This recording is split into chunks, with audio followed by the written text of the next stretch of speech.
Olá, querido irmão e querida irmã, rádio ouvinte da Alvorada, sejam bem-vindos a esse nosso podcast, Amigo de Deus. Eu sou o Padre Junior Padilha e nós estamos nesse mês especial, mês de setembro, mês da Bíblia. Então nós vamos nesse mês aprofundar o nosso relacionamento com Deus por meio da Sagrada Escritura. Seja bem-vindo você que nos acompanha pelo Spotify da rádio, pelo YouTube. E hoje nós temos um convidado muito especial, já é um amigo que eu tenho de longa data. Nós criamos uma amizade, estabelecemos uma amizade. Inclusive, quando eu estava no processo de discernimento vocacional, ele me ajudou muito no processo de discernimento vocacional. Depois deu aulas para mim de Sagrada Escritura. Então eu tenho uma gratidão enorme ao Rogério Goldoni, que estará conosco aqui hoje nesse podcast. Agora eu peço para que ele se apresente, para que vocês também o conheçam, saibam quem ele é. Ele já esteve aqui na Rádio Alvorada, no programa Conexão Alvorada, mas para aqueles que não acompanharam, então, agora vão conhecer esse nosso amigo de Deus que estará conosco nesse podcast de hoje. Satisfação, Padre Junior, poder dividir esse espaço sagrado aqui contigo. É muito bom te ver também, peço sua bênção. Deus abençoe. E fico feliz por te encontrar aqui nesse momento, você estando muito feliz na sua caminhada também. Bom, eu, antes de tudo, eu sou um apaixonado pela Sagrada Escritura, né? A minha primeira paixão foi a Bíblia, ainda quando eu era Frei Capuchinho, né? A propósito, você que está acompanhando a gente, de repente o Padre Junior falou Rogério Goldoni, você pensou, quem é? Mas você vai se lembrar talvez do Frei Rogério. Eu ainda quando eu falo Frei Rogério ainda, acho que no meu telefone tá marcado teu nome com o Frei Rogério ainda, eu preciso tirar lá. Falei pros meus amigos, eu vou trocar o meu primeiro nome no cartório para facilitar para todo mundo, aí todo mundo me chama de Frei e fica bem. Mas é que até 2022 eu fui Frei Capuchinho, pertencia à Ordem dos Frades Menores Capuchinhos. E enfim, hoje sou terapeuta, hipnoterapeuta, trabalho também como palestrante, dou assessoria aí para algumas empresas, sempre focando na transformação da mentalidade lá do time, dos empresários que eu conheço. Mas não abandonei a minha primeira paixão, que é a Bíblia, né? Ou seja, o carro-chefe sempre é a Bíblia. Muito bem, Rogério. Então, nós temos aqui um hábito nesse podcast nosso, né? Como é um podcast de direção espiritual, geralmente quando eu converso com as pessoas, eu faço depois que elas se apresentam e tudo, né? Eu faço uma primeira pergunta a elas, que é, geralmente, a primeira pergunta que é feita na direção espiritual. Quando a gente vai fazer uma direção espiritual, né? Você deve ter feito muita direção espiritual ao longo da vida, né? Faz ainda. Olha que coisa boa, né? Hoje eu tenho meu orientador espiritual e, diga-se de passagem, hoje uma vez por mês no mínimo. Sabe o que é mais curioso? Quando eu era frei eu não fazia vez. Ele sai uma vez por ano. Que coisa interessante, né? Quando a gente encontra o caminho, a coisa vai indo, né? Exato. E a primeira pergunta que a gente faz, não é? Que a gente sugere para as pessoas, que a gente faz para as pessoas na direção espiritual, né? na orientação espiritual é: quem é você? Qual que é a tua história? Qual que é a tua biografia? Inclusive você já deu algumas dicas, né? Eu sou um apaixonado pela Sagrada Escritura. Mas o que mais tem na tua história, né? Sobretudo a tua história com Deus, quem você é, enfim. Tua biografia, aquilo que você quiser falar para nós aqui, para os ouvintes da Alvorada, sobre a tua pessoa. Né? Inclusive essa coisa, como é que foi aí que chegou a ser frei, depois agora é hipnoterapeuta, como é que isso se integra na tua vida atualmente? Olha, padre, eu sempre digo assim, a coisa que mais me caracteriza enquanto pessoa é a pessoa mais protegida por Deus do mundo. Eu sei, você que está acompanhando a gente vai falar, não, mas Deus me acompanhou, me protegeu. Tá, tudo bem, mas eu me posiciono assim. E por quê? Porque tem uma história por trás dessa consideração que eu faço sobre eu mesmo. E qual a história? As pessoas hoje olham para mim e falam, o Rogério, hipnoterapeuta, não tem problema na vida dele, né? Bom que fosse, né? Mas a verdade é que eu venho de uma família muito desestruturada. Dores como rejeição, abandono, infelizmente eu conheci muito bem essas dores. E qual a dor, por exemplo, padre? A dor de ser uma criança com 5 anos que é deixada pelo pai. Eu me lembro bem o dia que a minha mãe chegou com a cara inchada de tanto chorar, falando, filho, teu pai não vem mais. Mas era meu pai, né? E só que há 2 anos depois, eu passei por uma coisa que para mim foi muito mais forte ainda. Foi quando a minha mãe me deixou. Puxa vida. Então, não é fácil para uma criança ter que se virar sem a presença de pai e mãe. Porque aquela coisa, você que está acompanhando a gente aqui e talvez tenha passado por uma situação semelhante, você vai saber que ainda que seja o pior pai e a pior mãe, mas são os nossos pais. Então aquela coisa da segurança, de saber que de repente vai errar e vai ter por onde voltar, eu não tive isso. Uhum. Então eu tive que ativar o modo sobrevivência. Uhum. E por um lado é bom, porque a gente começa a perceber riquezas dentro da gente, mas por outro lado foi triste. Por quê? Porque eu não tive aquela segurança mais básica que uma criança deveria ter. Tive que ir me virando, aí mora com o vizinho, mora com o tio, depois voltei para casa com o meu pai, mas ele já tinha outra amante, que foi a minha madrasta, com quem conviveu alguns anos com ela. De repente até ela vai estar escutando isso aqui e vai falar, nossa, Rogério, eu vou te falar, madrasta, que foi assim mesmo. E quando eu tinha mais ou menos 15 anos, um dia eu fugi da casa dela.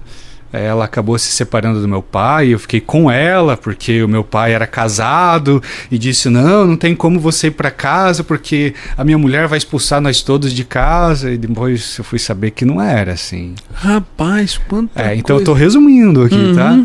E fiquei com ela, e um belo dia, não dava mais para aguentar, eu me lembro bem o dia, padre, para fechar esse capítulo, estávamos eu e o marido dela construindo a casinha deles. Eu acordei uma manhã, muito tarde, às 7h15 da manhã, e fiquei com medo. Por quê? Porque a lei era assim, ou faz alguma coisa, o bicho vai pegar no final do dia. Uhum. E eu fui amassando barro, estava um dia chuvoso, fui amassando barro até a casa deles. A hora que eu cheguei na frente dela, olhei bem para ela e falei, mãe, chamava ela de mãe, tem que ajudar aqui, fazer alguma coisa hoje? Porque se não tivesse, eu tinha que ir para casa me virar. E ela, cara, pela 5ª vez naquela semana, olhou para mim e falou, quer saber? Some da minha vida, eu não aguento mais você. Aí é uma parte que até eu comento na minha palestra. Eu muitas vezes escutei coisas parecidas, né? E coisas que ela disse do tipo, e você tem que aceitar, porque a vida é assim mesmo. E quando eu fui voltando para casa, eu fui lembrando as tantas vezes que eu tinha escutado. Você tem que aceitar, porque a vida é assim mesmo, a vida. E aquele momento eu decidi, vai ser diferente. Uhum. E eu fugi de casa. E aí é um outro capítulo, padre, que a gente precisaria um dia só para explorar isso. Tá, com 16 anos acabei entrando na ordem. Fiquei até agora em 2022, né? Fui frei, capuchinho, não fui padre, eu era irmão. 14 anos de votos perpétuos. E aí nisso tudo que eu conheci, me apaixonei pela Bíblia. Freildo, beijo pro senhor que me inseriu nesse mundo da Bíblia. Um dia que eu estava numa crise, quase querendo ir embora do convento. E foi algo fantástico na minha vida, essa aproximação com a palavra de Deus. Que interessante. E aí, inclusive, já aproveito para perguntar, de fato, aqui mesmo, né? Nós estamos no mês da Bíblia, né? Uhum. E você diz agora que durante o processo aí de formação e mesmo como religioso, teve a ajuda do Frei Hilde e ele te apresentou a Sagrada Escritura. Na tua vida, né, e na vida de qualquer cristão, por que a Bíblia tem uma centralidade? Por que ela é central? Por que nós dizemos que ela é central? Ou a igreja diz que ela é central? Olha, vou responder apelando para aquilo que São Jerônimo fala. São Jerônimo, que a gente dedica esse mês a ele, dedica a Bíblia esse mês de setembro, porque no último dia do mês a gente festeja São Jerônimo, né? São Jerônimo, ele é super conhecido por ser o tradutor da Bíblia. Ótimo. Eu, particularmente, Padre Junior, eu entendo que há um outro valor em São Jerônimo. O que ele compreendeu sobre a palavra. O Papa Bento XVI, na exortação pós-sinodal Verbum Domini, número 56, quando ele fala da sacramentalidade da palavra, ele cita São Jerônimo, que diz, com palavras mais bonitas, mas mais ou menos o seguinte: penso que a Eucaristia é corpo e sangue do Senhor. Bom, verdade definitiva da nossa fé. Penso que as suas santas palavras também são seu corpo e seu sangue. Ora, se quando vamos receber o mistério eucarístico ficamos todos perplexos porque não pode cair nenhuma migalha porque é corpo e sangue do Senhor, não deveríamos nos sentir assim também quando as suas santas palavras, que são seu corpo e seu sangue, nos são derramadas nos nossos ouvidos? Bastaria aqui a gente passar o resto da vida para rezar, para ver se a gente consegue compreender 1% do que São Jerônimo compreendeu. Então, para mim, o que eu diria diante dessa sua pergunta? A palavra de Deus é o que é, porque é um sustento da nossa vida, e a palavra de Deus não é nossa. O risco que a gente corre é de abrir o texto, apertar na garganta dele e obrigar ele a dizer alguma coisa que de repente ele nem está dizendo. Mas se a gente entende que a palavra é de Deus mesmo e não nossa, muda o jogo da vida. Por quê? Porque a gente vai se sentir mais sustentado, a gente vai se sentir mais provocado. Anne-Marie Pelletier fala assim: a Bíblia tem que se manter um livro perigoso. E tem que se manter um livro perigoso. Porque aquela leitura que é sempre muito doce, muito, é o amor de Deus. Não estou querendo dizer nada contra o amor de Deus, mas o cara de repente faz uma leitura do livro do Amós e termina falando: o amor de Deus que mexe e remexe, faz meu coração bater tum, tum, tum. Não é sempre tão doce assim, né? Então, para mim, o grande ganho está aí, Padre Juniar, entender que a palavra tem peso, tem cheiro, tem corpo e que é de Deus. Não é nossa. É para nós, mas não é nossa. Ótimo, muito bem. Assim já começamos a aprofundar esse tema da Sagrada Escritura, muito bem. E muito obrigado por compartilhar conosco aí um pouco da sua história, e também, de alguma forma, quando você fala, nós conseguimos perceber o impacto que a Sagrada Escritura teve e tem na sua vida também. E eu acredito que uma das maiores coisas que nós podemos aprender nessa vida é o que Deus realiza pelos vários meios que Ele tem. A Sagrada Escritura é um deles na vida das pessoas. Nós vemos, aí nós conseguimos ver a autenticidade, né, da ação divina. Exato. E o poder de Deus também. E isso é o que nos move e também nos comove.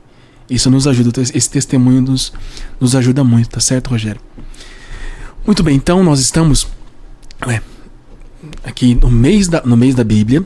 Estamos nesse mês dedicado à Sagrada Escritura. Estamos, claro, os bispos propõem o mês da Bíblia, mas todo mês é mês da Bíblia, podemos dizer assim, né? Pegando claro. Isso agora que você dizia, né?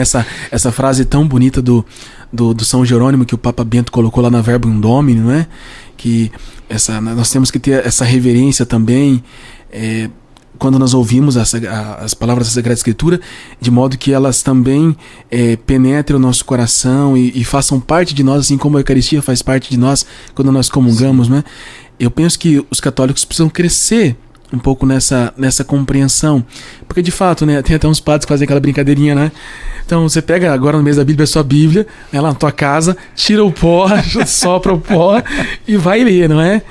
E uma coisa que a gente ouve muito é que a Bíblia, ela é viva e eficaz. Sim. Que ela é atual, e ela nos pode também nos pode levar até Deus. Mas como é que as pessoas, e sobretudo nesse mês, né, que tem essa centralidade da Sagrada Escritura, como é que as pessoas podem aproveitar a Sagrada Escritura para conhecerem mais a Deus, para se conhecer? Na tua experiência como professor de Bíblia, como palestrante que dá aulas, cursos sobre a Sagrada Escritura, mas também como hipnoterapeuta que conhece as pessoas, os dramas das pessoas, como é que a Bíblia pode fazer parte da nossa vida e pode nos ajudar?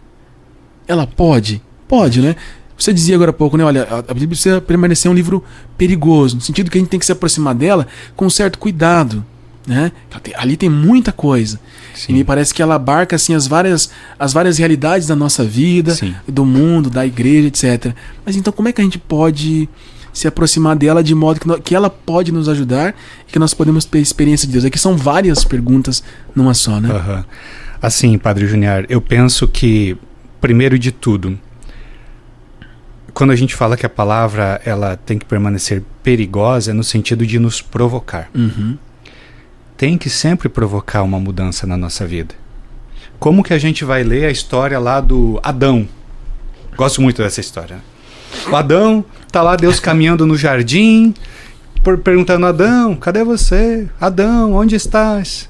Uma hora encontra o Adão e Deus olha para o Adão e pergunta: onde estás? E ele fala: tive medo e me escondi. Olha o que o medo faz na vida da pessoa. todo mundo praticamente sofre com algum tipo de medo. Mas ao invés de enfrentar essa situação, prefere se esconder. O que teria acontecido se de repente Adão tivesse enfrentado esse medo e se colocado numa atitude de querer buscar a Deus e não se esconder? E o mais importante de tudo isso é que a pergunta que Deus faz para Adão naquele momento, no hebraico é Ayekar. Não é necessariamente onde estás no sentido do espaço geográfico. A pergunta eu traduziria assim: o que você está fazendo da sua vida? Uhum. Então é nesse sentido que a palavra nos provoca algum tipo de mudança. Aquela leitura que é doce demais, cara, doce demais dá diabetes. Esquece disso. É aquela leitura meio melosa. A palavra ela pode e deve nos provocar a uma mudança. Essa história do Adão, a história de Paulo. Olha quem foi Paulo, a mudança que teve na vida de Paulo. É tanta transformação na vida dele que fez com que ele tivesse que enfrentar algumas tretas, inclusive aquela que ele tem com Pedro, carta aos Gálatas, gosto muito daquela cena, né? Porque eu fico imaginando Paulo dando de dedo no Pedro e falando: você está sendo hipócrita. Só que o mais legal é que não é aquela briga não acontece, aquela discussão não acontece por conta da cor, por conta do gosto, porque São Paulo, ou porque o Pedro estava torcendo para outro time. Não, como Paulo fala, é que eu percebi que ele não andava de acordo com a verdade do Evangelho. Uhum. Olha que interessante. E não é sobre a norma escrita. Uhum. É sobre a palavra que é viva e vivifica. Então, nesse sentido que eu penso que sim, a palavra é viva, é eficaz, é viva, porque é o Deus da vida. Em todos os momentos, os contextos da história toda da salvação em que Deus manifesta a sua palavra, é para produzir a vida. Exemplo, Êxodo. A palavra foi dirigida para tirar o povo daquela escravidão. É eficaz por quê? Porque é a palavra que é dita e acontece. E quantas vezes que a gente vê isso na Bíblia, né, Padre Junior? O primeiro relato da criação, 10 palavras Deus cria o mundo inteiro. Evangelho de João, lá nas bodas de Caná, como é que aconteceu a transformação lá da água em vinho? Fala aí para nós, aproveita e já escreve aqui como é que foi aquela transformação, o que você sempre escutou? E a gente sabe que Jesus não fez uma mágica, ele apenas falou e a coisa acontece. Se aconteceu ao longo de toda a história assim, porque eu agora não vou me colocar diante da palavra acreditando que é eficaz, ou seja, Deus fala e a coisa acontece. Então, nisso tudo, eu acredito que tem muita transformação e mudança de vida envolvida. Uhum, perfeito. E nós vemos, até conversávamos aqui antes um pouco, né? Capítulo 12 da carta aos Romanos, versículo 2, que São Paulo fala da transformação da mente, né, da conversão, metanoia, né? Nós conhecemos muito bem isso. Na verdade, conversávamos isso, que as pessoas, quando falamos em conversão, as pessoas tendem a imaginar que conversão é simplesmente mudança de comportamento. Mas a conversão, como São Paulo fala, como Jesus fala no Evangelho, como nós aprendemos na igreja e com os santos, é algo muito mais profundo. É a transformação da pessoa como um todo, né? Por isso que São Paulo diz: abandonai o homem velho, revestir-se do homem novo. Exato. E no fundo o homem novo é Cristo, né? Transformar a mentalidade. A Sagrada Escritura tem esse poder de transformar a nossa mentalidade, sobretudo você que é hipnoterapeuta, que trabalha com essas questões todas da mente e sabe o poder que a nossa mente tem para realizar coisas muito boas e também coisas drásticas, né? Coisas más. A Sagrada Escritura, ela tem esse poder de transformar a nossa mente e gerar em nós a conversão. O fato de nós, né, temos essa frequência da Sagrada Escritura, da leitura, da meditação, da oração, da busca de conhecer a Deus, já que Sim. na Sagrada Escritura Deus está se revelando a nós, e espera de nós uma resposta, como está na Dei Verbo, né? A Sagrada Escritura tem, e como é que é isso? E como é que nós podemos, usufruir disso? Tem, e essa observação aí sobre o que Paulo fala é muito preciosa. Eu, no meu trabalho como hipnoterapeuta, quando vem alguma pessoa e ela tem a sua fé, eu me sinto um pouco mais à vontade para trazer esses elementos próprios da nossa fé e da palavra para ajudá-la nesse processo de transformação. Porque Paulo, quando ele fala lá na carta aos Romanos sobre transformar a mente, tem duas coisas importantes. Ele fala em transformai-vos, como é que é a tradução mesmo? Transformai-vos a partir da vossa mente. Vamos dar uma espiada aqui no texto. No texto, isso. Romanos capítulo 12, versículo 2, né? Isso. A minha tradução fala: e não conformeis com este mundo, mas transformai-vos, renovando a vossa mente, a fim de poder discernir qual é a vontade de Deus, e por aí vai.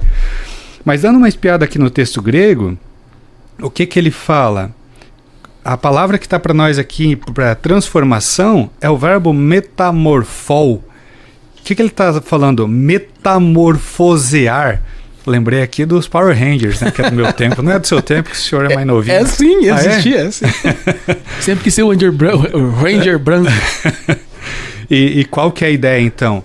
É uma transformação quase que ontológica, digamos assim, né? Profundíssima. Muito profunda. E o mais legal ainda, padre, quando ele fala em transformar ou metamorfosear a mente, ele usa ali o nous, né? O nous é como que o olho da mente. Na prática, o que ele está dizendo? É transformar transformar a forma como que você vê as coisas. Repito, na prática, o que Paulo está falando? É sobre transformar o modo como a gente vê as coisas. Ou seja, a pessoa com fé, diante da palavra de Deus, ela vai ser transformada de dentro para fora, para que ela consiga ver diferente as coisas que estão fora de si. É uma transformação terrivelmente grande, né? Impressionante, né? É impressionante. Isso, aquilo que fala o Salmo 1. Vem o meu paciente, geralmente para homens, eu provoco eles assim. Falo, cara, lê o Salmo 1. Que interessante. E ele vai, começa a ler o Salmo 1. Na próxima sessão ele vem, Rogério, não entendi. Então, senta aqui que eu vou te ajudar a entender isso daqui. E o que o Salmo 1 fala? Fala assim, padre. Feliz o homem, ou bem-aventurado o homem. Primeiro, que não vai ao conselho dos ímpios. Segundo, não para no caminho dos pecadores. Terceiro, não se assenta no assento dos zombadores. Então o que ele está dizendo? 3 nãos. E o senhor sabe que na Bíblia hebraica, principalmente no Antigo Testamento, essa ênfase é para... Aliás, essa repetição é para enfatizar muito alguma coisa, né? Então o que ele está dizendo? Que a pessoa bem-aventurada, antes de tudo, não faz e não tem negócio.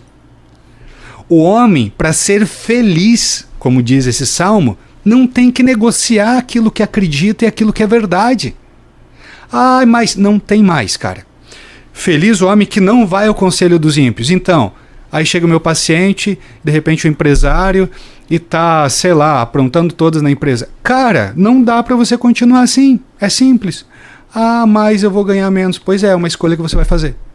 Tá disposto ou não? Segundo, não para no caminho dos pecadores. O caminho aqui é entendido como a vida, né? Então chega um momento na vida que a gente vai se perceber dentro do nosso pecado, mas a gente vai falar, eu não quero mais isso. Chega. Então, tem que abandonar isso. E terceiro, não se assenta na roda dos zombadores. Eu falei isso não faz muitos dias para um cara que estava na nossa mesa tirando onda da mulher dele. Puxa vida. Falei, bicho, você tá percebendo o que você tá fazendo? Você tá tirando onda da tua esposa aqui na frente de todos os homens? Como isso? Não, para de bobeira, que não sei. Falei, cara, você não ia gostar que ela fizesse isso com você. Então tá aqui, o homem não faz, e aí pelo contrário, Salmo 2, pelo contrário, tem prazer na Torá do Senhor, na lei do Senhor, e medita a sua lei dia e noite. E eu fico pensando nessas horas, o que me dá prazer mesmo? De repente um suco gostoso quando tá esse calor, de repente até, sei lá, um vinho bom, uma comida gostosa. E o salmista está apelando para essa imagem para dizer, tem prazer na Torá do Senhor. Tudo isso para dizer, padre, a palavra sim, ela tem esse poder de ajudar a gente a transformar a nossa vida. Mas a gente precisa enxergar isso no texto, né? Não pode apertar na garganta do texto e obrigar ele a dizer qualquer outra coisa. Muito bem, Rogério. Poxa, já tá me ajudando um monte aqui já essa sua reflexão, não é? Porque realmente a Sagrada Escritura, quando nós vamos nos nos aprofundando nela, tendo essa frequência mesmo nela, nós começamos a perceber essa mudança que tem em nós, não é? Rogério, muito bem.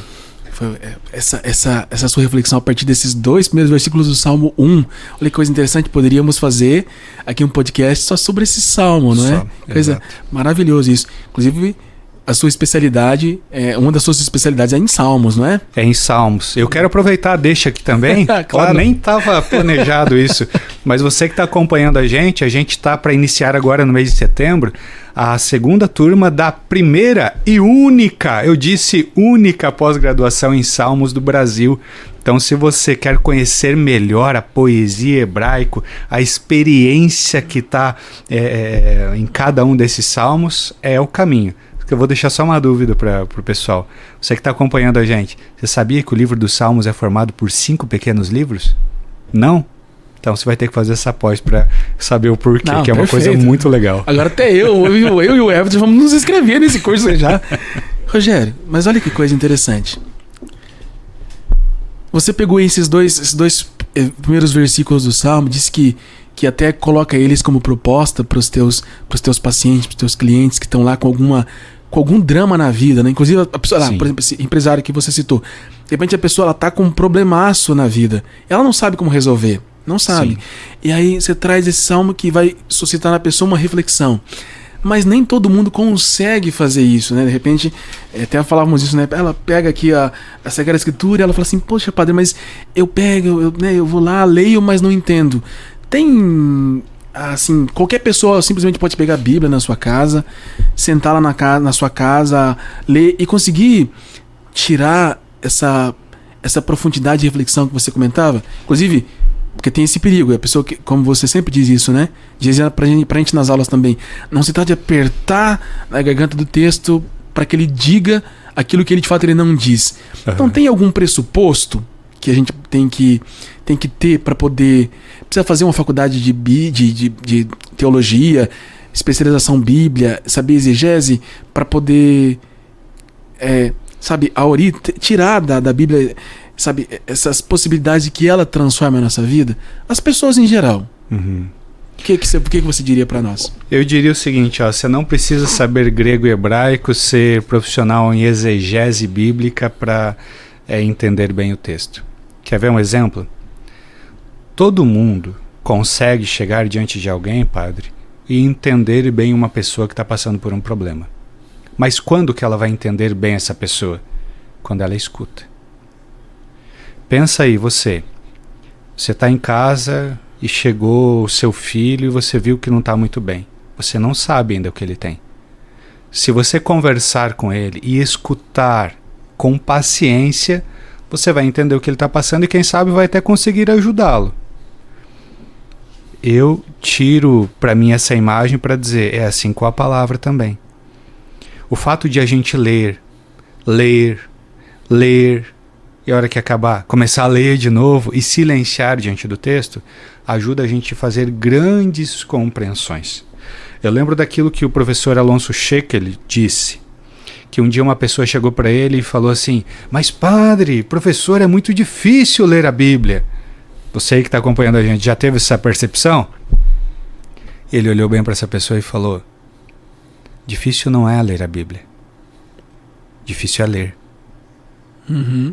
Ou seja, se a gente tem o hábito de escutar uma pessoa, a coisa daqui a pouco fica automática. Eu vejo a pessoa coçando a cabeça e já sei, opa, ela não está bem com isso ou com aquilo. E é assim também com as coisas de Deus, inclusive com a palavra de Deus. Entendi. Eu diria isso. Reze, peça a iluminação do Espírito Santo, porque você não vai fazer uma leitura aleatória, nem vai sair falando qualquer groselha que tem no texto, mas escute com atenção, porque aí grandes coisas surgirão, com certeza. Os comentários que vêm nas várias Bíblias, nas várias traduções que as pessoas que nos acompanham, que as pessoas têm várias traduções, né? Tem muitas mesmo, não é?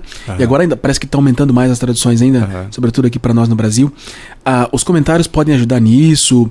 Não sei, os comentários dos santos padres, São Jerônimo, por exemplo, tem agora as várias editoras estão publicando aquele compilado do São Tomás de Aquino, se eu não tiver engano, chama-se Catena Áurea, que são várias citações dos Santos Padres que São Tomás foi compilando. Aquilo também ajudaria para a pessoa ter, quando ela ir para o texto, ela poder ter uma reflexão melhor, sei lá, os trechos do catecismo, sei lá, as reflexões dos papas, isso ajudaria? Ou seria melhor a pessoa pegar realmente a Bíblia diretamente assim e tentar Aqui eu acho que tem dois públicos que a gente precisa distinguir esse trabalho. Se eu pegar um professor de Bíblia, no meu caso, um padre, no seu caso, e a pessoa, o leigo que está lá na tua paróquia e que talvez nunca tenha estudado a Bíblia, o trajeto aqui pode ser um pouco diferente. Uhum. Para a gente, para o senhor que vai preparar a homilia, para qualquer padre que está nos acompanhando, eu diria, reza antes o texto. Uhum. Porque a gente já teve uma preparação, né? Quantos anos estudando, quantos anos fazendo pesquisa, então a gente já tem uma certa preparação. Então o melhor caminho não seria se apoiar num comentário, ainda que de Santo Tomás. Uhum. Agora, para a pessoa que está começando, valeria a pena sim, dar uma espiada num texto, dar uma espiada ali no que falam os Santos Padres, o catecismo, de repente toma um bom comentário que tem aí na internet disponível também, mas mesmo assim, não deixa de fazer a sua experiência com o texto, porque a sua experiência é a sua. E quando eu falo experiência, não é que é aquela coisa assim meio individualista, né? Não, o texto para mim disse isso. E não tem... Não é sobre isso, né? Sim. Porque aí a gente também tem a proteção da tradição da igreja pra gente não fazer qualquer leitura atrapalhada e cheia de groselha, né? Uhum. Inclusive, isso é interessante porque vale a pena, de repente a pessoa está fazendo a leitura orante da Bíblia, e aí vem a ela uma ideia, né, uma luz, etc. Valeria a pena, de repente, ela procurar um orientador espiritual, um professor. Olha, me veio isso aqui faz sentido? Porque, né, na direção espiritual seria um local também para perguntar isso, né? Olha, me veio essa situação, isso aqui faz sentido? Isso tem a ver com o ensinamento da igreja? Isso tá mesmo? Quantas pessoas já me perguntaram isso, né? Sim. Você falou assim que a pessoa precisa ouvir, não é? Se acostumar a ouvir. Nós vivemos num mundo em que as pessoas não estão muito acostumadas em ouvir. Nem ouvir aos outros, nem ouvir a si mesmo, as vozes que vêm dela mesma, das suas emoções, da sua consciência, etc. E nem Deus. Então me parece que é um desafio. São muitas distrações. Redes sociais, o celular tá fazendo um trabalho nisso, né? Uhum. Então, quais seriam as tuas dicas para as pessoas crescerem mais nesse ouvir a Deus que fala através da Sagrada Escritura? Porque realmente para nós é uma necessidade. Eu gosto do Salmo 62, não é? Porque ele exprime aquela coisa dos místicos, né? A minha alma tem sede de Deus, pois como a terra sedenta e sem água. E realmente nós temos essa experiência com Deus, e a Sagrada Escritura é um meio para termos essa experiência de Deus que nos fala. Mas as pessoas em geral, elas nem sempre têm essa facilidade. Então quais seriam as tuas dicas para as pessoas que vivem num mundo cheio de preocupações, sabe, muito ansiosas? Eu sei que essa é uma das tuas especialidades também, para ajudar as pessoas, não é? Sabe, dores, sofrimentos, depressões, dificuldades, o mundo agitado todo. Quais seriam as tuas dicas para que as pessoas pudessem, nessas circunstâncias todas complicadas, conseguirem ouvir a Deus que lhes fala na Sagrada Escritura? Padre, eu diria assim, correndo o risco de ser um pouco impreciso, mas eu diria o seguinte: aquilo que a gente tem na nossa relação com Deus não é muito diferente daquilo que a gente tem na relação com o outro e com a gente mesmo, tomadas as devidas proporções, é claro. Então, se dentro de casa eu não consigo escutar muito bem a pessoa que convive comigo, é muito possível que eu não vá conseguir escutar muito bem a Deus. Se eu não consigo olhar para dentro de mim e perceber dores e coisas positivas, é muito possível que eu não vá conseguir enxergar isso no outro e eu não vá sentir nada da parte de Deus também. Então, um caminho, eu diria, é a gente se conectar com a nossa humanidade e perceber como é que está o meu processo de escuta, de intimidade com a pessoa que eu digo que amo. Como é que está a intimidade comigo mesmo? Que coisas eu ando cultivando? inclusive nos pensamentos. Você quer fazer um bom teste? Começa a perceber quando você estiver na tua academia, fazendo uma caminhada, dirigindo, indo para o teu trabalho, voltando para casa, que coisas vêm no seu pensamento. Uhum. Porque isso reflete muito daquilo que a gente está carregado. Eu diria que isso aqui é um caminho que pode ajudar bastante, pelo menos a gente se perceber onde a gente está, para depois perceber como sair. Agora, outra coisa, para escutar melhor a Deus e a gente ter uma experiência, e a gente vai ter que se apoiar na experiência dos místicos. O senhor falou ter um orientador espiritual. Orientador espiritual. Uhum. Quando eu era frei, eu lembro de fazer orientação espiritual para a pessoa que disse: frei, eu escutei que isso é importante, mas eu nem sei como que faz.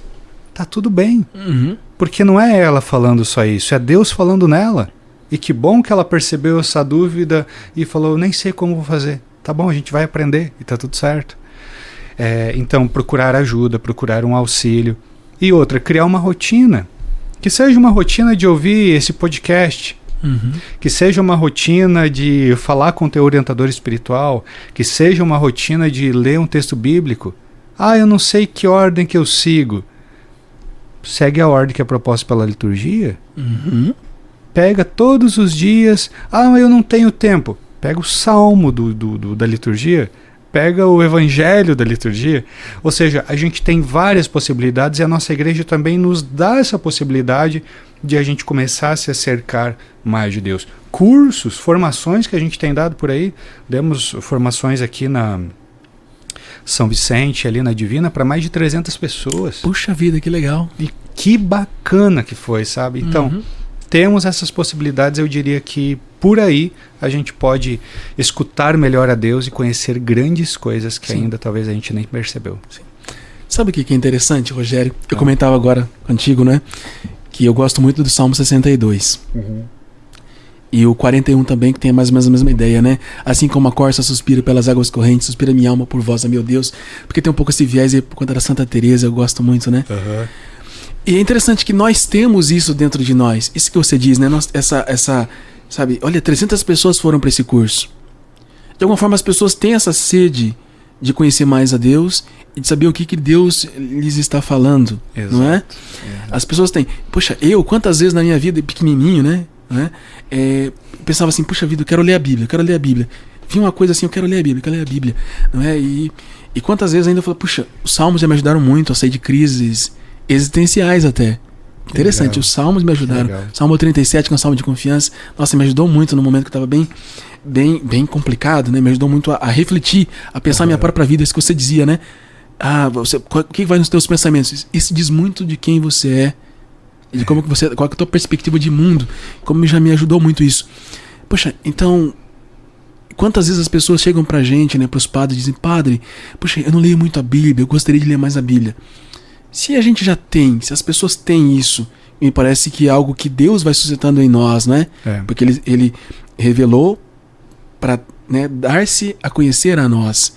E aí nós respondemos a Ele com a nossa vida, não é? Então isso é algo que está em nós. Mas se é assim, então, na tua opinião aí, com a tua experiência que você tem como frei, como professor, agora como especialista também em Sagrada Escritura, como conhecedor de pessoas... Se é assim, por que os católicos têm tão pouca familiaridade com a Bíblia? O que você acha? Rapaz, essa coçada na cabeça denuncia muita coisa, né? Porque eu pensei em falar uma coisa aqui, mas não vou falar. Se me perguntassem, eu acho que eu não saberia responder, sabia? O senhor repete a pergunta, por favor, só esse final. Se as pessoas têm o desejo de ler a Sagrada Escritura, os católicos principalmente, as pessoas em geral, porque me parece que Deus colocou isso nas pessoas. Por que as pessoas então têm tão pouca familiaridade com a Sagrada Escritura, com a Bíblia? Eu pensei em falar uma coisa que seria um julgamento. Então, como eu trabalho com a hipnose clínica e eu sei que a gente sempre deixa de fazer alguma coisa, não é só porque a gente não quer, mas porque tem coisas dentro de nós que nos afastam daquela coisa. Ou faz com que ou a gente acaba fazendo coisas às vezes atrapalhadas, e não é só porque é falta de caráter, é porque a gente tem um monte de coisas atrapalhadas dentro de nós. Então, eu não vou julgar ninguém, mas eu vou falar uma coisa. É sobre aquilo que a gente ama. Uhum. É sobre aquilo que a gente aprendeu a amar. Pensa só, você que é pai nesse momento e está escutando a gente. Se você tiver que resolver um BO com o filho, você que nem tem tempo, você vai arrumar tempo, sabe-se lá de onde. Uhum. Se você tiver que prestar uma ajuda para uma pessoa que você ama, você vai fazer isso na hora. Por quê? Porque você tem familiaridade com essa pessoa, porque você aprendeu a amar essa pessoa, porque você tem tantas histórias com essa pessoa a ponto de você sentir o que você sente por essa pessoa. Então, se a gente, de repente, não tem toda essa familiaridade, esse conhecimento todo da Bíblia, é porque talvez esteja faltando algo dentro de nós, ou que a gente matou algo dentro de nós, que não nos colocou nesse caminho de busca. Porque quando a gente quer, a gente vai, cara. Uhum. Sair do convento, pedir dispensa dos votos, comecei a namorar. Uhum. Minha primeira namorada morava longe. Eu ia, como se não houvesse o amanhã, eu viajava até lá. Apaixonado, né? Exato, porque tinha algo dentro de mim que mobilizava forças para eu chegar até lá. Hoje eu tô noivo. Me sinto tão feliz e tão feliz também em fazer coisas para essa pessoa. Por quê? Porque tem coisas dentro de mim que me jogam em direção a ela. Então eu diria, padre, se de repente alguém está ouvindo a gente agora e percebeu, nossa, eu acho que eu não tenho todo esse amor, procure uma orientação espiritual para ver como que você pode começar a alimentar isso dentro de você, porque sim, grandes coisas podem acontecer você tendo um contato mais aproximado com a palavra. Ou, se você tem dúvida disso, lê a história de um santo. Pega a história de São Francisco, pega a história de Santo Agostinho.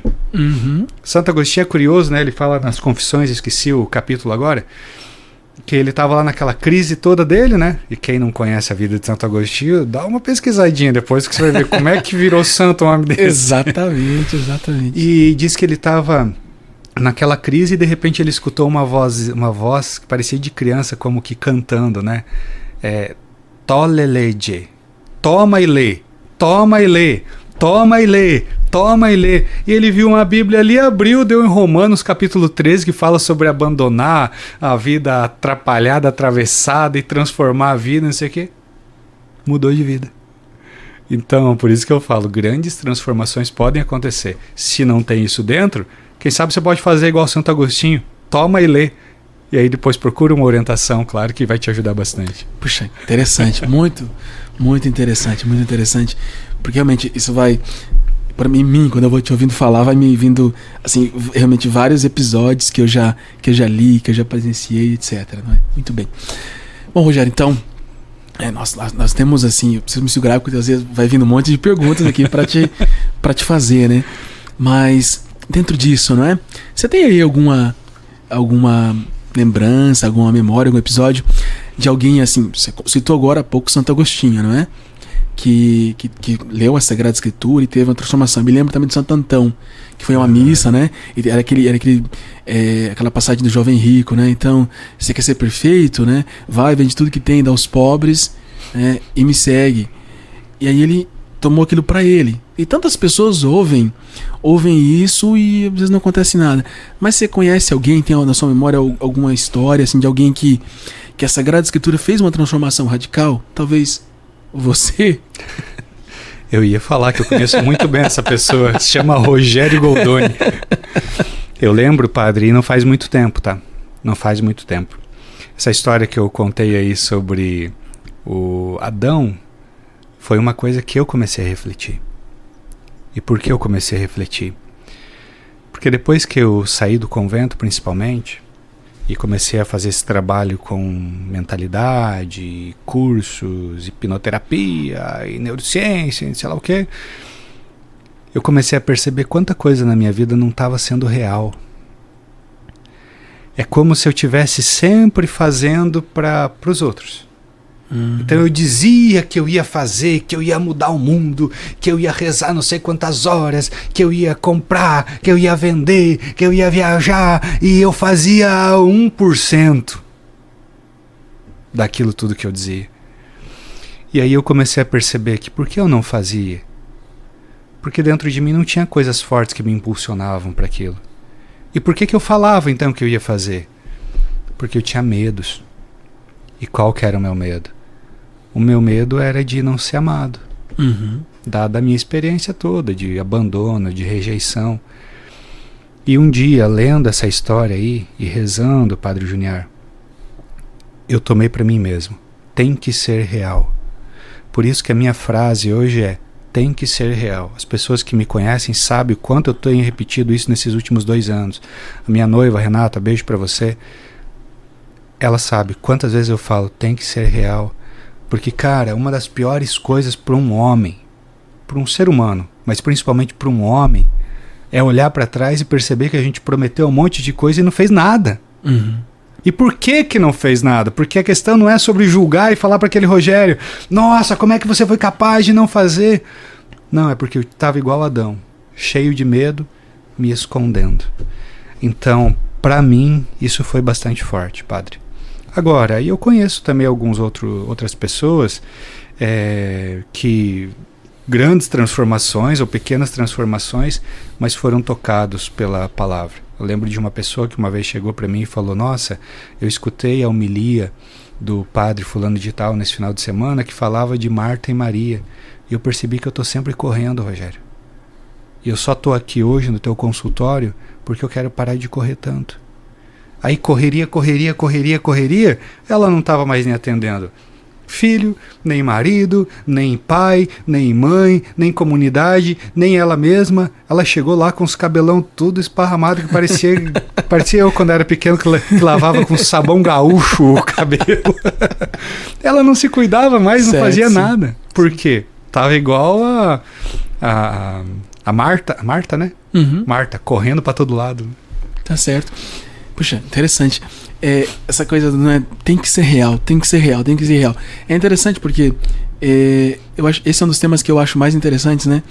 E a psicologia junguiana me ajudou a perceber isso, que eles falam, o Jung fala muito da presentificação. Eu estar no momento presente. Certo. E na verdade isso é muito interessante porque isso se coaduna muito com a nossa teologia, com a nossa antropologia, não é? Certo. Pessoa é relação, personalismo, né? Pessoa é relação. Mas em geral a gente tem aquela sensação de vazio porque nós, em geral, não estamos onde estamos. Essa é a pergunta de Deus pro Adão, né? Você dizia, né? O que você está fazendo com a sua vida? Onde você está? Na verdade, você está onde deveria estar. Você percebeu que não deveria estar onde estava. E quando mudou o caminho, agora se conseguiu perceber situado, de fato, na realidade. E eu tenho feito uma pergunta para algumas pessoas que é a seguinte, né? O teu dia hoje valeu a pena? Não é? Chega no final do dia, teu dia valeu a pena? Esse dia valeu a pena? Seria, a tua vida, se terminasse hoje, ela mereceria ser contada? Caraca. Valeria a pena ser contada? E tem a ver com isso, né? Eu acho muito interessante essa tua colocação, porque tem a ver com isso, né? E essa Sagrada Escritura faz a gente perceber que realmente uma vida com Deus, centrada em Deus, ela vale a pena, não é? Ela vale a pena. Por que a Sagrada Escritura te chamou tanta atenção na vida? E sobretudo, por que os Salmos? Por que os Salmos? Conta pra gente aí. Bom, primeiro, eu não sei em que momento que a Sagrada Escritura me chamou tanto a atenção, mas eu sei de uma coisa. Quando eu era frei, eu estava lá ainda estudando teologia, e eu ia muito bem na teologia, resolvia os trabalhos todos, fazia rápido. Naquele tempo tinha coisa, cara. Cada professor passava um livro pra gente fazer síntese, um trabalho, 2 provas, cada professor, e eu despachava. E um dia eu percebi com muito tempo livre. E aí, mente vazia, oficina do cão, né? E eu tava mal, cara. E eu cheguei pro Frei Hildo e falei: Hildo, acho que eu vou embora, cara. Eu tenho que fazer alguma outra coisa pra preencher mais dentro de mim. E aí conversa vai, conversa vem. Ele era meu formador e falou: o Frei fulano de tal vai mudar de casa e vai abrir uma vaga lá. Você não quer dar um curso lá na paróquia tal sobre o Evangelho de Lucas? Quero. E foi ali que começou a minha paixão mesmo, porque aí não é só sobre a gente dar aula, né? É sobre a gente preparar, rezar. Então isso foi mudando muito pra mim. E eu comecei a ficar apaixonado. Agora os Salmos, padre, eu estava no meu mestrado lá na PUC do Rio de Janeiro, estava tendo aula com o padre Leonardo Agostini. Beijo pro senhor, padre. E numa aula ele falou sobre o Salmo 110, eu ainda não tinha texto para eu pesquisar.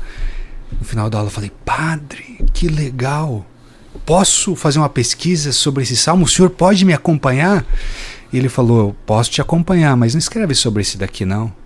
Mas qual que eu pego então, padre? Ele falou, faz o seguinte, pega a Liturgia das Horas. Quem não sabe que a Liturgia das Horas é um livro assim que os padres, os religiosos e os leigos também, muitos rezam todas as orações, vários salmos, né? Ele falou, pega a Liturgia das Horas, reza todos os salmos um mês. Depois que você rezar todos os salmos, escolhe um ou dois, e aí você reza mais uns 15 dias, depois a gente conversa. Aí, sem querer, ele me colocou num movimento que me fez me apaixonar pelos salmos. Por quê? Porque aí eu fui vendo que ler um salmo não é como ler o livro de Reis. Porque salmo é uma poesia. E a poesia esconde tantas coisas, porque a poesia não comunica só pela palavra. A poesia comunica pela pausa, pela rima, pelos sons que são parecidos. Tudo bem que a gente perde muito aqui na tradução, né? Se a gente já perde na tradução de qualquer texto, de um poema, então muito mais. Mas ainda assim. E aí eu comecei a estudar, padre, aí eu comecei a encontrar coisas, uau, no livro dos Salmos. Eu falei, minha vida vai ser aqui. E hoje eu dedico 90% dos meus estudos com o livro dos Salmos. Que interessante. Olha que coisa, esses dias a gente até conversava, né? Te mandei uma mensagem, você disse, olha, eu tava pensando em ti agora mesmo, né? Eu lembro. E é engraçado, porque a minha próxima pergunta seria, é possível rezar com os salmos e como fazer isso?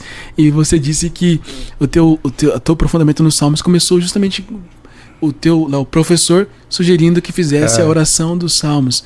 Mas então as pessoas que estão nos acompanhando, então, elas conseguem rezar com os salmos? E como é que elas podem fazer isso? Então, alguém que não tem Liturgia das Horas, conseguiria pegar aqui a Bíblia e como é que vai na ordem do 150? Sei lá, ela pode de repente dar uma pesquisada e ver lá os 5 livros que compõem o livro dos Salmos, e de repente, a partir dos temas, como é que a pessoa poderia fazer para tornar os Salmos presentes da sua vida? Porque em geral a gente sabe que as pessoas conhecem o Salmo 90, né, ou 91, ou o 23, são os que as pessoas sabem, né? Mas e os outros? São várias circunstâncias em que eles foram escritos, que servem para nos ajudar, nos inspirar, nos ajudar a refletir em várias necessidades. Como é que, se é possível rezar com o livro dos Salmos, como que poderíamos fazer isso? Como que as pessoas que nos acompanham poderiam fazer isso? Se eu fosse orientador espiritual de uma pessoa hoje, eu faria uma ordem de salmos para ela rezar ao longo do mês, dependendo do propósito dela. Agora, se essa pessoa está chegando agora, o que ela pode fazer? Abre o livro dos Salmos, toma e lê, como foi para Santo Agostinho. Começa, reza um salmo por dia. Talvez você vai chegar lá no 119, você vai precisar de uns 2 dias para rezar, que ele é maior, né? Tem um padre que falava que aquele é um verdadeiro salmão. O salmaço, exato. Mas começa a rezar por quê? Primeiro, o salmo contempla toda e qualquer realidade que um ser humano pode passar. Então tem alegria, tem salmos de ação de graças, hinos de louvor, uau! Tem salmo de lamentação, tem súplica, tem os imprecatórios, né? Imprecatórios não aparecem na liturgia e eu sempre falo que bom e que pena, né? Que bom porque se o cara escuta pela primeira vez vai gostar tanto, capaz de nem escutar a tua homilia lá, padre.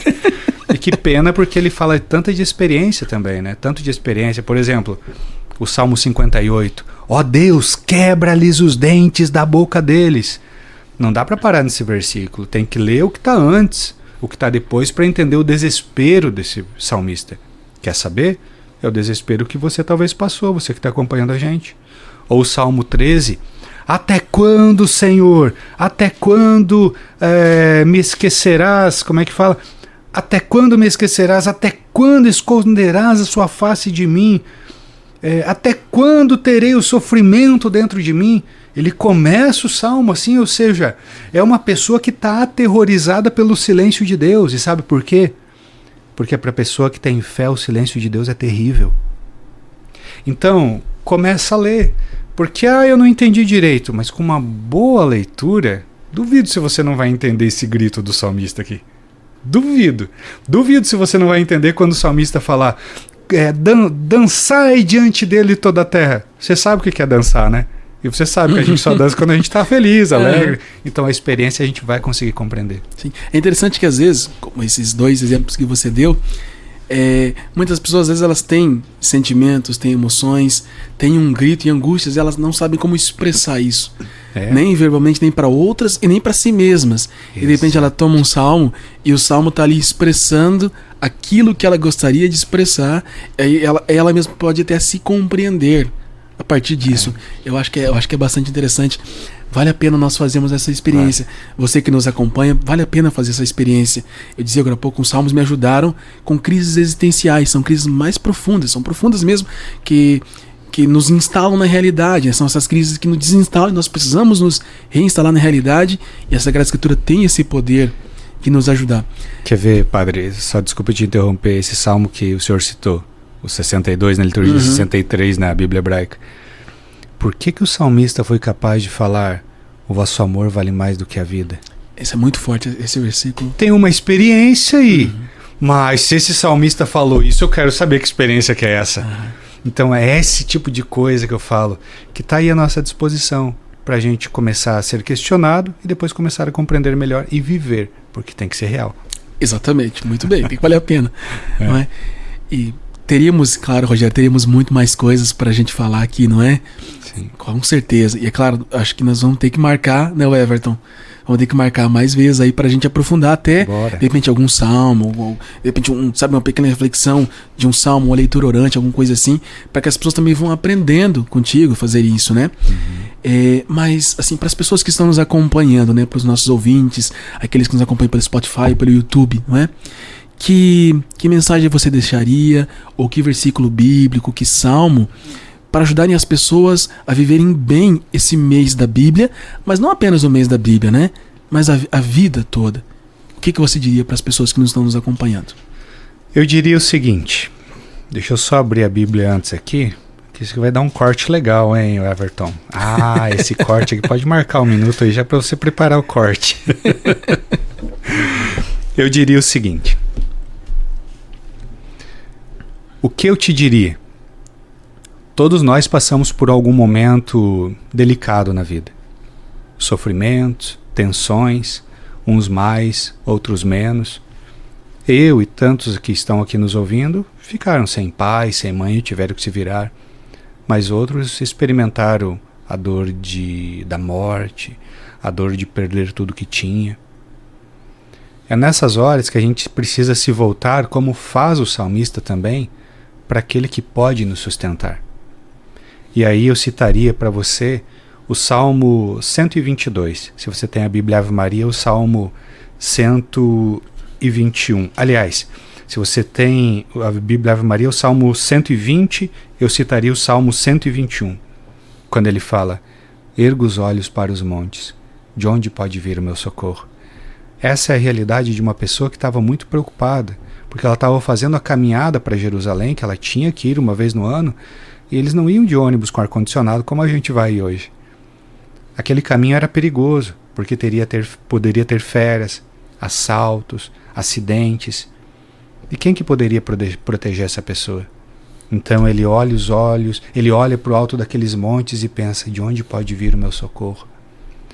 Do Senhor é que me vem o meu socorro. E ele apela para a coisa que é mais básica. Ele que fez os céus e a terra. Ou seja, se fez o céu e a terra, facinho vai poder me acompanhar. E tem tantos outros há tantos outros elementos nesse salmo que ajudam a gente a perceber que Deus nunca nos abandona. Nessa caminhada que eles faziam, alguém tinha que manter guarda à noite. E o cara podia cochilar, dormir, estava todo mundo cansado, mas o salmista fala, o teu guarda, que é o verdadeiro guarda de Israel, não cochila nem dorme. Então eu diria para você, volta-te ainda mais para Deus, porque o teu guarda, que é o nosso Deus, esse não cochila nem dorme. Pode ser que você experimente o silêncio dele em algum momento, como experimentou o salmista do Salmo 13. Tantos santos e santas experimentaram esse silêncio, mas eu aposto que quando você gritar ou olhar para o alto, ele vai te atender. Pensa nisso. Muito bem. A Sagrada Escritura então tem essa potencialidade de nos tornar amigos de Deus. É o nome do nosso podcast, né, Rogério? E de fato a nossa vida ela vale a pena se for para nós estabelecermos esse relacionamento com Deus. E a Sagrada Escritura nós conseguimos perceber, as pessoas que nos acompanham conseguiram perceber que você tem esse relacionamento com Deus e que a Sagrada Escritura é um meio que te ajuda ainda mais a te tornar íntimo de Deus, e ele vai, né, se tornando parte da sua vida, vai caminhando contigo, não é? E que bom estarmos aqui. Eu te agradeço imensamente a sua presença no nosso podcast, né, com essas reflexões inspiradoras e maravilhosas que você trouxe para nós. Me ajudou particularmente muito, não é? Me ajudou muito. Tenho uma imensa gratidão por ter te conhecido, né, por termos a nossa amizade também há tanto tempo, não é? E agora também está vendo que você está trilhando muitos outros passos e está bem situado na tua vida. E Deus tem realizado muitas coisas e realizará ainda mais agora a partir do sacramento do matrimônio. Que Deus abençoe você, amém, a tua noiva, a tua vida daqui pra frente, tá certo? Amém. Conte com as nossas orações, reze por mim favor. Também. Agora você é nosso amigo aqui também, dos vários amigos de Deus que nos acompanham nesse podcast, tá certo? Vai fazer sempre parte aqui, vamos te chamar para outros podcasts também, tá certo? De novo, gratidão, Deus te abençoe imensamente, tá certo? E agora então eu vou dar a bênção aqui a todos nós, a você, aos que nos acompanham nesse podcast. O Senhor esteja convosco. Ele está no meio de nós. Que a bênção de Deus Todo-Poderoso, Pai e Filho e Espírito Santo, desça sobre vós e permaneça para sempre. Amém. Amém. E agora eu gostaria de pedir para que a gente, né, encerrasse nosso programa, uma oração que você fazia conosco nas aulas, uma oração de São Francisco, se não estiver enganado. Nossa, sempre no início das aulas, que era uma oração que nos ajudava muito a rezar. Pode fazer para nós. Essa oração eu faço todos os dias, acho que já dá centenas de vezes. Legal. Tô no trânsito, estava vindo para cá um pouquinho atrasado, estava rezando essa oração, que é assim: ó glorioso Deus Altíssimo, iluminai as trevas do meu coração, dai-me uma fé certa, caridade perfeita, bom senso e conhecimento, Senhor, a fim de que eu faça o vosso santo e verdadeiro mandamento. Amém. São Francisco de Assis, rogai por nós. Rogério, mais uma vez, muito obrigado. Deus te abençoe sempre, tá certo? Muito obrigado a você que nos acompanhou nesse podcast, amigo de Deus. Que Deus continue te abençoando sempre também. Nós nos encontramos aqui na próxima terça-feira para mais um podcast Amigo de Deus. Até lá.